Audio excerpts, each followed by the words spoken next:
Okay, sir? Ano po ba yung wish nyo para sa anak nyo si Ate Maxine? Yung... Kaya yan, sir, ha?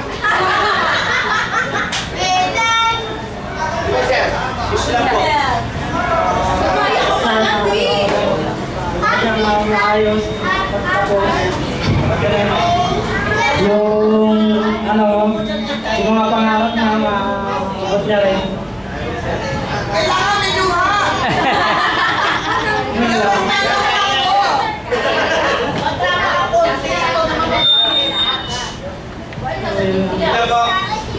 Palakpakan naman po natin si Sir. Ayan, thank you po, sir. Teka lang po, sir. Kanina nga po pala si Maxine. Nagsasalita na pala yan si Maxine, sir. Opo. Alam niyo kung niya pagkakasabi niya sa akin, sabi niya, Kuya Brown, sana ngayong first birthday ko, makita ko man lang doon sumayo yung daddy ko.